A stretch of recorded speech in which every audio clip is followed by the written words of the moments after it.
শনিবার 14 মার্চ মোদী সভা দিন কলকাতার গিরিশ পার্ক এলাকায় বিজেপি আর তৃণমূল কর্মীদের মধ্যে সংঘর্ষের ঘটনা রাজনৈতিক উত্তেজনা আরও বাড়িয়ে দিয়েছে। রবিবার 15 মার্চ নিউ টাউনের ইকো পার্কে প্রাতঃভ্রমণে এসে দিলীপ ঘোষ বলেন, ফিরহাদ হাকিম বলছেন একজন মহিলা মন্ত্রী, তিনি মার খেলেন, কাউকে রেয়াত করা হবে না। উত্তরে দিলীপ ঘোষ জানান, মহিলা মন্ত্রী কি পুরুষ, কাকে মারব, টিএমসিতে তো সবাই মহিলা নেত্রী। এছাড়াও শশী পাজা বারবার অ্যাটাক করেছে, লোক নিয়ে গিয়ে তাদেরকে ঠেঙিয়েছে, ঠ্যাঙানি খেয়েছেন। কালকে কি ড্রামা দেখছিলাম, চুল উস্কে শুষ্ক করে, কিছু হয়নি, পিছনে কটা দাঁড়িয়েছিল ব্যান্ডেজ করে। এই দৃশ্যটা এতদিন বিজেপিকে লোক দেখেছে বা বিজেপিতে লোক দেখেছে, মাথায় ব্যান্ডেজ হাতে দাঁড়িয়ে আছেন বিজেপি কর্মী সমর্থকেরা। টিএমসি মার খেয়েছে, ব্যান্ডেজ বেঁধে এত আনন্দ হচ্ছিল আমার কালকে যে দুটো মিষ্টি খেয়ে নিয়েছি আমি। দীর্ঘক্ষণ ধরে তাণ্ডব চলল কোথায় পুলিশ, কেন্দ্রীয় বাহিনী। এ নিয়ে দিলীপ ঘোষ বলেন, কেন্দ্রীয় বাহিনী তো পুলিশ পরিচালনা করছে, সেই জন্য শুধু কেন্দ্রীয় বাহিনী দিলে হবে না, কেন্দ্রীয় বাহিনীকে স্বাধীনভাবে কাজ করার সুযোগ দিতে হবে। সেন্ট্রাল ফোর্সকে পুলিশ ব্যবহার করছে, পুলিশের থেকেও বেশি নিষ্কর্মা করে দিয়েছে। এই জন্যই তো আমি বলছি, না পুলিশ না সেন্ট্রাল ফোর্স। বিজেপি কর্মী সাধারণ মানুষ যেন কারোর উপরে ভরসা না করে, নিজের উপরেই ভরসা করুন, বিজেপির উপরেই ভরসা করুন। একবার শুনে নিন দিলীপ ঘোষের বক্তব্য।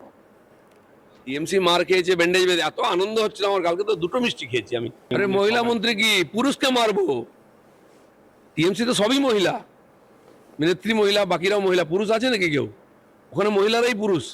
কারণ এই শশী পাঁজা বারবার অ্যাটাক করতে যান লোক নিয়ে, আই ঠাঙ্গানি খেয়ে গেছেন। কি ড্রামা দেখছিলাম, চুল টুকুর উস্কো খুস্কো করে, কিচ্ছু হয়নি, পেছনে কটা দাঁড়িয়েছিল হাতে ব্যান্ডেজ বেঁধে। মানে এই দৃশ্যটার দিন বিজেপিকে লোক দেখেছে যে আমাদের মাথায় ব্যান্ডেজ, হাতে ব্যান্ডেজ। টিএমসি মার খেয়েছে, ব্যান্ডেজ বেঁধে এত আনন্দ হচ্ছিল আমার, কালকে তো দুটো মিষ্টি খেয়েছি আমি।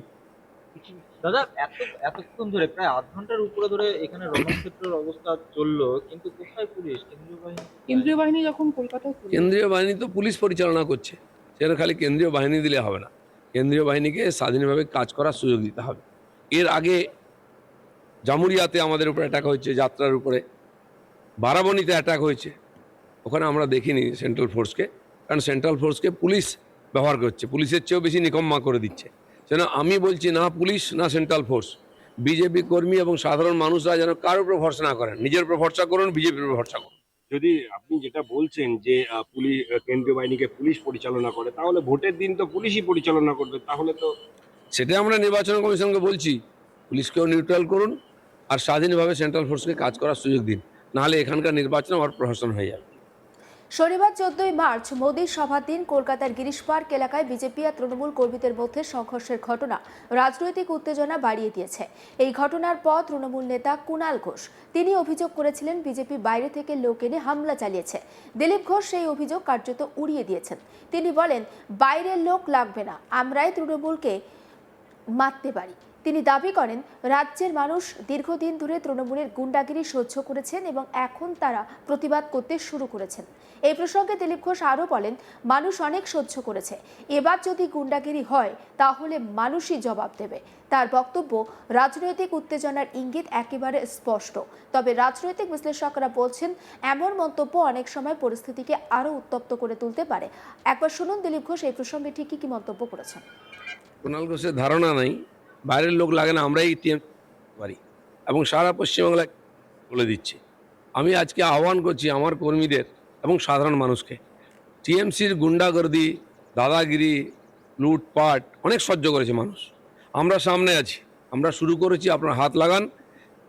এরপরে টিএমসির নেতার গুন্ডাদের গণপিটুনি হবে সব জায়গায়, আমি বলে দিচ্ছি। কারণ কলকাতার বুকে যদি আমরা ঠুকতে পারি, সারা পশ্চিমবাংলায় ঠুকতে পারি, ঠুকবো।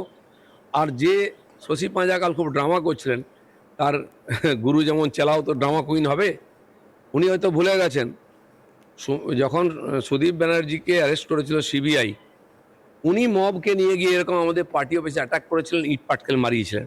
কালকেও তিনি মবকে নিয়ে এসেছিলেন, দিয়ে আর বাস আটকে কাঁচ ভাঙছিলেন, সব ভিডিও দেখুন। ব্যাপারটা উল্টো হয়ে গেছে, উনি বুঝতে পারেননি। আর সব জায়গায় তো সমান হবে না, আমাদের কর্মীরা তৈরি হয়ে আসে এবং তৈরি আছে, দ্বিতীয়বার যেন কোথাও ভুল না করেন। কিন্তু তারপরে খালি ব্যান্ডেজ মাথায় বাঁধা হবে না, অনেক জায়গায় ব্যান্ডেজ পড়বে। সুষমা বলছেন বাসে করে লাঠি, বাঁশ, বোতল, বোম এগুলো নিয়ে এসেছিল বাসের মধ্যে করে। বম বন্দুক সব আনবো, গুন্ডাদের সঙ্গে লড়ার জন্য কি আছে? উনি দেখেছেন বম ছিল কোথায়, লাঠি ছিল কোথায়? ওনারা ভেবেছেন দুটো ঢিল মারবেন, বিজেপি লোকেরা পালিয়ে যাবে, যা হয়। সে বিজেপি নয়, বিজেপি পাল্টে গেছে। এবং এটাও জেনে রাখুন, কাল মাননীয় প্রধানমন্ত্রী বলেছেন সবকা সাথ, সবকা বিকাশ, সবকা হিসাব। হিসাব মানে খালি টাকার হিসাব নয়, এতদিন যা গুন্ডামি মারপিট করেছেন সব হিসাব চুকতে হবে। সাবধান থাকুন, যদি শশী বাজার বাড়িতে অ্যাটাক হতে পারে, কালীঘাটেও অ্যাটাক হতে পারে, মদন মিত্রি বা চেতলার বাড়িতেও অ্যাটাক হতে পারে, আর এটা হবেও ভোটের আগে, জেনে রাখুন।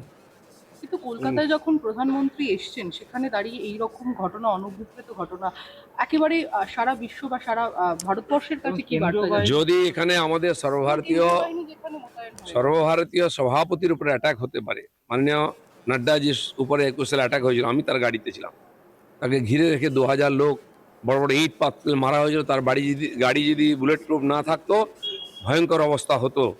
আর এখানে যেখানে প্রধানমন্ত্রী এলে গো ব্যাক বলে বড় বোর্ড লাগানো হয়, যাই হোক, এককে বোর্ডটা নামিয়ে নিয়েছে ওরা। এখন তো ওরা একটা কালো বোর্ড নামিয়েছে, টিএমসি সমস্ত বোর্ড আমরা সারা পশ্চিমবাংলায় নামাবো এরপরে যদি বাড়াবাড়ি করে। ভবানীপুর কেন্দ্র থেকে মুখ্যমন্ত্রীর হয়ে প্রচারে দেখা যাচ্ছে ফিরহাদ হাকিমকে। এই প্রসঙ্গে দিলীপ ঘোষ ঠিক কি জানিয়েছেন শুনে নিন। চাপটা ভবানীপুরে আছে। মমতা ব্যানার্জিকে যদি আমরা নন্দীগ্রামে হারাতে পারি, তাহলে ভবানীপুরেও হারাতে পারি, আর সেটা বুঝতে পেরেছেন। 50,000-এর কাছাকাছি নাম বাদ গেছে ভুয়ো ভোটারের, মমতা ব্যানার্জি বুঝতে পেরেছেন। হয় চেঞ্জ করুন ভবানীপুর, নাহলে হারার জন্য প্রস্তুত হন।